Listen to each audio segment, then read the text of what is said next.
മുദ്രാവാക്യം വിളിച്ചവരൊക്കെ കോൺഗ്രസിനെതിരെ പഞ്ചായത്ത് പണി എന്ന് പറഞ്ഞ് എഴുതുമ്പോൾ താഴെയുള്ളവർ എഴുതവേ കമ്മ്യൂണിസ്റ്റുകാരാ, അത് പഞ്ചായത്ത് പണിയല്ല, അത് മഹാത്മാഗാന്ധി ദേശീയ ഗ്രാമീണ തൊഴിലുറപ്പ് പദ്ധതിയാണ്. എല്ലാ അമ്മമാർക്കും അറിയാം അത് കോൺഗ്രസ് കൊണ്ടുവന്ന. എന്നിട്ടും ഇവര് പറയും പഞ്ചായത്ത് പണി പഞ്ചായത്ത് പണി അല്ലേ? അവര് വന്നാ പറയാ, അവര് പറയില്ല.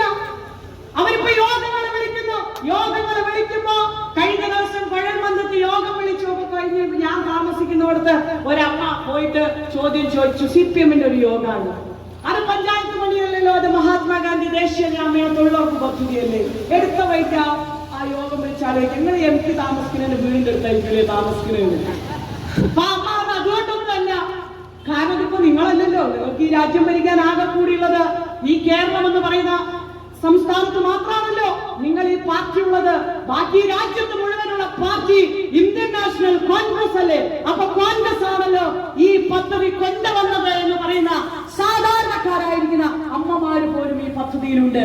ആ മഹാത്മാഗാന്ധി ദേശീയ ഗ്രാമീണ തൊഴിലുറപ്പ് പദ്ധതിയിലൂടെ അനവധി നിരവധി റോഡുകൾ ടാർ ചെയ്തുകൊണ്ട് അല്ലെ വീട്ടിലേക്ക് നടന്നു പോകുന്ന ചളിവെള്ളത്തിലൂടെ സ്കൂൾ വിട്ടും മദ്രസ വിട്ടും പോകുന്ന കുഞ്ഞുങ്ങൾക്ക്, പ്രായമായവർ ആശുപത്രിയിലേക്ക് പോകുന്നവർക്ക് ഒരു നേരം ഓട്ടോ വിളിച്ച് പോകുവാൻ കഴിയുന്ന രീതിയിലേക്ക് അനവധി നിരവധി റോഡുകൾ നിർമ്മിക്കുന്നതിന് സഹദേവേട്ടന്റെ നേതൃത്വത്തിലുള്ള ഭരണസമിതിക്ക് കഴിഞ്ഞിട്ടുണ്ടെങ്കിൽ ആ പദ്ധതി കൊണ്ടുവന്നതും ഇന്ത്യൻ നാഷണൽ കോൺഗ്രസ് എന്ന് പറയുന്ന പദ്ധതിയാ. ഒരു കാര്യം കൂടി പറയാ, ഈ മഹാത്മാഗാന്ധി ദേശീയ ഗ്രാമീണ തൊഴിലുറപ്പ് പദ്ധതി കൊണ്ട് റോഡുണ്ടാക്കിയത് CPM ഭരിക്കുന്ന പഞ്ചായത്തുകാരും ചെയ്തിട്ടുണ്ട്. പക്ഷെ അവരിത് പറയൂല.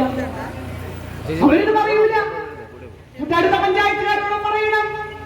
ഒന്ന് ആലോചിച്ച് നോക്കൂ, ഞാനും നിങ്ങളും ജീവിക്കുന്ന ഈ പ്രദേശങ്ങളിൽ